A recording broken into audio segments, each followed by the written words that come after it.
Well, thanks again to Benjamin Allbright for joining us here on BuffaloPlus.com. And Ben, I know we talk a lot about Bills over, whether it's text messaging and stuff like that. What has your reaction been to the Bills offseason so far? I think they continued to build toward a championship contender. I thought this team was on the right trajectory for the last couple of years. They put together that great defense. They started to put together great offense. Last year, you saw a quarterback who was in year two that was developing, but you didn't have the receivers they need. A lot of those little quick pinball guys, no real big man on the outside.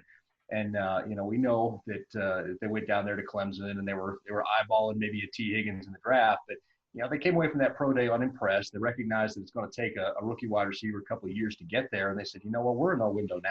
Let's make this bold move. Let's go trade for Stefon Diggs, bring him in, and we'll have that talent on the outside that we've been looking for. And I think the Buffalo Bills are right for the division. And honestly, I think they're a contender this year. Wow, that is a lot right there. I know Bills Mafia loves hearing something like that. But what do you make of this season for Josh Allen? We saw him improve from year one to year two. Now a lot of people are calling this, the breakout year for him. What do you make of Josh, and what do you think he needs to improve on, and what have you been impressed with as well? Well, he needs to be more consistent down the field. He's still got some accuracy issues at times. He's got to be more consistent with that. I remember last year, of course, me covering the Broncos, I saw the Denver game where he just airmailed that pass to Justin Simmons, out of nowhere. He's got to rein that stuff in. And that's been a problem for Josh since I got to see him when he was out here at Wyoming. But I will say this, Josh has played a lot better at the pro level than I thought he would. And that's got to give you optimism and hope. And he did make big strides from year one to year two. So there's no reason to think that he can't continue to do that from year two to year three. If he can just learn to be a little more consistent, and when he buys time with those legs, keep his eyes up and down field, because he's got receivers that are fast enough to get open down there and a big enough arm to get it to him. If he can do that, they're going to be in a lot of explosive plays on the field for the Bills this year, and I think that'll really help him out. Dan, if you don't mind, I just have a question. I'm sorry to cut in, but where have you seen Josh improve the most? You watched him in college at Wyoming. Where have you seen him really progress in his years as a pro? Getting off that first receiver, getting to the second read. He used to kind of dial it in on one guy, and then if that wasn't there, he used to take off with his legs at Wyoming quite a bit. He's gotten better about having quick eyes. Hey, the first pressure isn't there. Let me get to the second guy. Okay, he's not there. All right, now I'm going to take off and utilize this dynamic athleticism that I have. And that's really been the surprise for me, because not a lot of quarterbacks do that. Quarterbacks who are slow readers tend to stay slow readers. And so for Josh to be able to do that, I think that's big.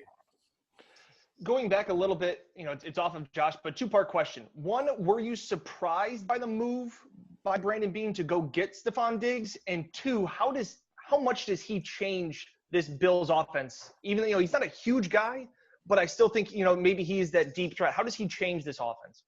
Well, and he could be a contested catch guy on the outside, and that was really the thing. You guys just didn't have outside receivers. Guys like Cole Beasley and Isaiah McKenzie and Brown. Brown has kind of become an outside receiver, but he's slight in his stature and more known as a burner, kind of roll the coverage guy.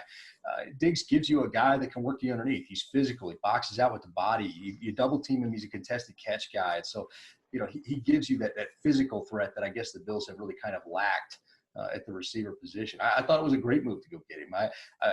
You and I talked offline a little bit, Dan, and we talked about the T. Higgins thing, and we knew there was interest there. But the problem is, and I touched on this earlier with receivers, it generally takes until year two to kind of get it in the NFL. And right. The Bills feel like they're in their window now. They want to maximize that. So I think it's a smart move by Beane to say, you know what, I could spend a first rounder on a wide receiver. Yeah, we're going to have him on a cheaper contract, but it's going to take him a while to get there. Or we can get the established product, bring him in. It's going to cost us a little more, but it keeps us in that window a lot quicker. I guess then going off of that, the Bills trading away that first round pick amongst others to get Stefon Diggs. Do you see them making a play to try and get back in to the first round later this month? Or do you think they're really just looking towards round two and their other picks? I think it's possible. You guys have enough picks that you could package them and move up. Not all those picks, to be honest with you, the Bills roster is pretty stacked. And so not all those draft picks are going to make the roster. And if you know that ahead of time, then what do you do when drafting guys aren't going to make your team? Package those picks, move up, and go get better quality players if you see the opportunity to do so. So, yes, I would expect the Bills to be trading up. Wow. How surprised were you when you heard that Tom Brady was leaving? That's a good question. Part of me was surprised. I mean, like part of me was, part of me had that, no, Tom Brady's not leaving, surprise thing going on. And then part of me is like, I go back and I look at all the greats over time. Peyton Manning left the team. Now that was different because of injury, but Joe Montana at the end for Kansas City. Who would have ever thought you'd see Brett Favre in the New York Jets and the Minnesota Vikings? Right. The list goes on and on. You can go back and look. Even Steve Young thought about coming out to the Broncos at the end, and his wife vetoed that, said he had too many concussions. So the guys at the end, they oftentimes they try to switch teams. So with Tom Brady's case, I think it was several fold. One, you've got two legends, a coaching great and an all-time quarterback great that want to see if they can do it apart from each other. Tom is still trying to chase Drew Brees for all those legacy career passing marks. That's really kind of his thing. But neither one of them will admit that publicly, but privately, both of them are obsessed with it. So, you've got an opportunity to go to an offense that's going to sling the ball around the yard with Bruce Arians. You kind of got to take that. I mean, how much, in your opinion, does Brady leaving open up the AFC East? Well, I mean, yeah, Jarrett Stidham is not Tom Brady, and I don't think the Patriots are. I don't think the Patriots are the strongest team on paper right now in that division. I think it's Buffalo. You just got to capitalize. And a lot of times getting over that mental hurdle can be something. I want to see Buffalo get over that mental hurdle and be the team in the division. But there's certainly an opportunity there. I think it's wide open. Without Tom Brady, without an all-time great quarterback there, I think that division is ripe for the taking. I think that, obviously there's so much influx with this division. Like, I've liked what Sam Darnold has done at times. I liked a lot of the moves that Miami has made. I think they overachieved last year. In this first year, they went from tanking to, winning some games down the stretch. What have you heard or interesting that if Miami's in a play for Tua, or if they're in a move to get Joe Burrow, how much could that change their franchise as we look at this AFC East being up for the taking? Well, I think it continues to put them on a positive trajectory. But if you look at that roster, Miami's not in any danger of accidentally competing for a Super Bowl this year. I love what they did in free agency. And I love the fact that they were playing hard down the stretch last year for Brian Flores. That's a team that he looks like he's going to be a legit coach down there for a long time. I think in 2 years, you're probably looking at that saying, okay, we got to take them seriously. I don't think this year, you got to take everything in the NFL seriously, but I don't think that this year is really a contender year for Miami. I think that it's another growing year. Last year, they kind of gutted the roster, bottomed out, fought into the culture, and now they're trying to rebound. And typically those rebounds take 2 to 3 years.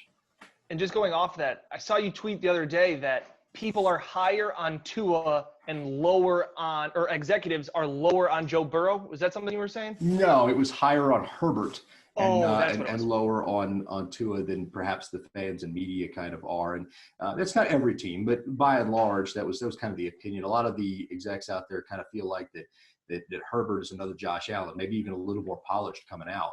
In terms of what he brings to the table, where Tua, has been hurt every year, played with an incredible supporting cast at Alabama.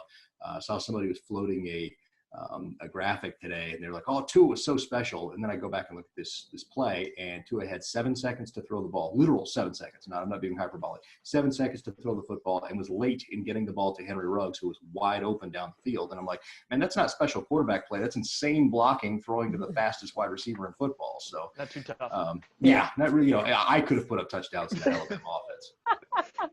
All right, looking at the division then in terms of the AFC East. Jarrett Stidham, obviously, in New England, Brian Hoyer. Do you think the Patriots will make a play to get a guy like a Jameis Winston or a Cam Newton or anything like that, knowing that the season is, hopefully fast approaching? I don't think so. They reached out and they got Cam's medicals, and they kind of, inquired around a little bit. I think it's more due diligence than anything else. I don't think they're going to right now. Maybe that changes, but at this moment, I think they're kind of ride or die with Stidham and Hoyer. And the plan for that is, if Stidham is the guy, then he's the guy, and we don't have to do anything. And if he's not the guy, then we have a miserable season, and we're right there for Trevor Lawrence, and we start over. So I think that's kind of their outlook on it. Looking back at the draft, I thought it was really interesting. You talked about how because the Bills roster is pretty stacked and there's not a glaring hole, that they can move pieces around to try and get back up in the first round or to move around. Where are, a lot of people, I think we did a poll on Buffalo Plus, a lot of fans want an edge rusher. Is there a guy in that 50, maybe 40 to 55 range of that, early second round that could be a steal if they're available for the Bills? The kid out of Iowa, his draft stock for whatever reason hadn't really taken off. AJ Epinesa. He's a guy that I think could kind of fit what they're trying to do, and he may slip to that portion. I would say that if I were betting on it, I wouldn't bet on him being there, but it's entirely possible. He would be a guy that I would definitely have my eye on. He's got an incredible size. Needs some refinement to his game, but a little bit, but he would be a great fit.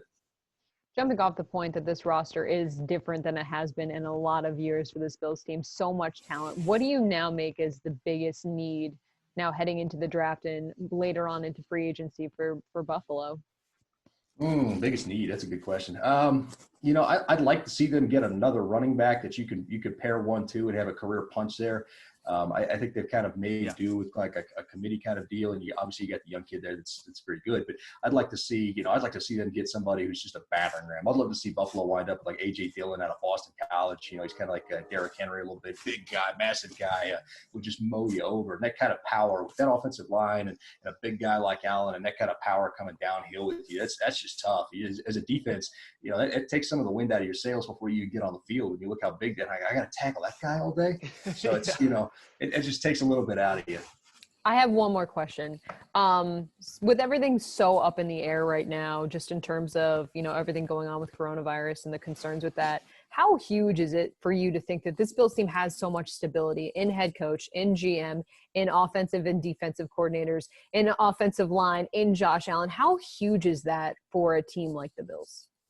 I think it's huge for any team that's got that much stability and that much in those leadership roles, because those guys aren't trying to ad hoc something together. They're not trying to get guys that they don't know to buy into what they're doing via Zoom.